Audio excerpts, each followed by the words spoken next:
I didn't know about the opening statement. Hey guys, Ty Simpson's our starter. How's that? Pretty good? Okay, let her ride. What do we got? Why's Ty Simpson your starter? There we go. Good follow up. Ty did a really nice job of taking care of the football. I think number one, I think Ty is an incredible playmaker on the move, and I think from there, guys like that, you worry, are they going to be able to train themselves to be able to take care of the football? And I just even the room in general, Ty led that charge, but Ty didn't throw any picks last week. He's thrown one all camp. We've thrown like 4 total this camp, and this spring, I think at this time we had thrown like 15. So I think in general the guys are understanding the concepts and control the offense a lot better as a room, and Ty was the best at that. And so his ability to command and create out of the pocket, I thought was the best, make great decisions. And, he's just much cleaner on some of the things that you expect an older quarterback to be able to do. You mentioned the interceptions. Are you still seeing the quarterbacks, Ty specifically, push the ball down the field in fall camp? Yeah, we are, absolutely. Let's see, I mean, I don't know what today was, but we'd had 6 practices in a row where we hit our explosive number. So we've certainly been able to get the ball down the field, which is great because I think our defense does a good job of trying to limit those, so which was a lot better. I don't know if we had 5 days of that all of spring. So 6 in a row, I think we had 8 out of 10 practices, so we were rolling a little bit. Ryan, what was the message to Austin and Keelan when, I guess, moving forward with Ty being the official starter now? Well, I think for those guys, I know, they have to continue to progress. I think that for quarterbacks in general, any position is tough, but the development of a quarterback to continue to move forward during a season, I think is the toughest thing. Like that's the thing. Like you have to find ways to generate both coaching staff wise to create looks and opportunities that those guys don't just pause. Young quarterbacks are really talented like Austin and Keelan. What you don't want is that the starters named and all this improvement that they've been making to this point just comes to a screeching halt. So that part they totally understood. I know they're up to the task, and I think there's a huge part of that is just the relationships and the bond that's been built in that room. I told the guys, I thought one of the things that stood out to me the most about that room was there never was this feeling of somebody conceding. So like, oh, Ty's going to be the guy. There was never an approach by any of the 3 guys that it was like it's him or him. At the same time, it was all organic. Guys were able to focus on their job and just be the best quarterback they can be. And I think that they all developed because of the type of room that we have. So tip of the cap to those guys. I don't think that's coaching. I think that's just the guys doing a really good job of just focusing on themselves. And, I think Austin and Keelan will be up to that. Have you decided upon number 2 yet? Nope. We're still working through all that. Those guys will continue to rep. I think you'd be pigeonholing yourself a little bit on reps and opportunity for both those guys to get better. Ty gets the job that's announced to the team. What's your message to him after that? Just don't change anything. We still got a lot of stuff to clean up. Remember what got you the job, the things that, you're challenged to improve on after spring and that you did do to this point in camp. Nothing has to change. So I think he's just got to keep improving on the things that he knows he has to work on. And this is just, it's announcement. It's a starting point. If you have any kind of finality to this announcement, whether you're the backup or the starter, I think, they're going to rob themselves of some really good opportunities. What was the team's response to Ty being named the starter? Supportive. I think, the guys have been supportive of all 3 guys, but certainly Ty's shown the most leadership and command, so I don't think anybody was caught off guard by that. But I thought, we did a good job as a coaching staff. I'm not trying to pat ourselves on the back, but trying to let it play its course and make sure the team saw Ty earn it. I think that's important for Ty, too, that he can come out there and his teammates know that he went and earned that spot. And they've been great, offense and defense. How would you describe Ty's leadership, his style? Ty's pretty fiery. He's a pretty fiery guy. I've really been impressed how he's been able to kind of calm that.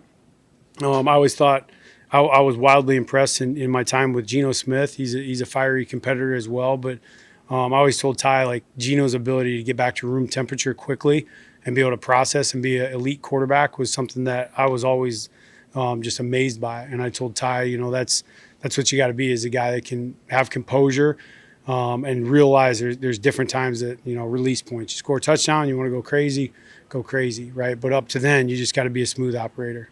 You got to watch a lot of Ty's film, I assume, from last year and previous years. Yep. Where do you think he's made the biggest growth, and where do you still sort of want to see him continue to grow? I would say poise and decision making. I think that his eyes would drop and he would give up on stuff really, really quickly because he is so athletic and can move. And now I just feel like, he's very poised back there. I think anytime you have a guy that can balance those two things, be an explosive athlete out of the pocket, but also know that he doesn't have to do it every time, I think that's the thing you love to see out of a guy like Ty. Kind of threw Kalen Russell into the fire. I mean, immediately as a freshman, put him in a quarterback battle and things like that. What have you seen from Keelan as he kind of approached the pressure of a quarterback battle almost immediately on his arrival here, and how have you seen him grow? Coach Sheridan and Coach DeBoer did a phenomenal job recruiting Key, and I thought their assessment when I got here was spot on. That he's a very composed player for a young player, and even when it's not perfect and things aren't going Key's way, I think he's able to just slow the game down. And I think that that's something that's somewhat innate that he can just do. And so I think when you can build and then you continue to build on the knowledge base and understanding the system, he'll just keep getting better. So he's a really, really calm, excellent player with great vision. How has Ty been in the quick game and just making the right reads with the underneath stuff? Today specifically, I thought we had some sequencing stuff where we're lining up in second and extra long or second and long and trying to get a first down with 3 downs. And quick game showed up in those scenarios, and he hit every one of them. So I was really impressed. Just his ability to get the ball out, make decisive decisions, have his eyes in the right spot, and a lot of times quick game just comes down to that, is being decisive and making sure you're reading the right spot. What can you do from a leadership standpoint over the next couple of weeks or going into the first game after being named starter? Just keep being him, honestly. I think if he started acting out of character or doing some things that he hadn't done to this point, I think that would be the red flag for the team or the guys. I think that he's established the type of person he is in the locker room. He's known these guys for a long time, and just keep being himself. My advice to him was just be authentic. As long as he does that, locker room has the best read for that. They know when guys aren't, and just stay in the wheelhouse. Ryan, he's the one quarterback in this group that the staff did not recruit. How did he gain your trust, Galen's trust overall? Well, I think that's a great question. And I will say this. One of my main messages to Ty was that he did earn it. And, that I thought that he was a little bit careless with the football, and that was something that I wanted to make sure that as a decision maker, with a good team and a lot of great supporting cast around him, you just want to make sure you can distribute the ball. And I thought for him, calming the game down, slowing it down, and being authentic in the meeting room, like just not trying to say things to impress a coach or like say something to show that you understand the coverage, asking genuine questions. I just being in the meeting room with him every day, I trust him in that regard, and I think that was a huge part for our growth. Kalen had said after the scrimmage that by the second scrimmage, you wanted to name the quarterback. So kind of why was yesterday the right time? Was it that he showed enough in that first scrimmage that made you say you trust him? But Yeah, it was. I really felt like he had showed enough through camp to be, kind of the dominant player in the room, and I felt like it was the best thing for the team just to move forward, and get the guys going and give some establishment to that position so the team could get behind him. Last question. You mentioned Geno Smith, but going back to Jake Hayner, Michael Penix, Yeah. what's the common thread that you need to see in your starting quarterback, and how does Simpson have that? Decision making and vision. Those are the two things. And for Ty, that's the thing, is he's got good vision, and his decision making has went off the charts compared to what it was. And he just keeps doing that and being himself. He'll be a really, really good quarterback. Okay. Thanks, everybody.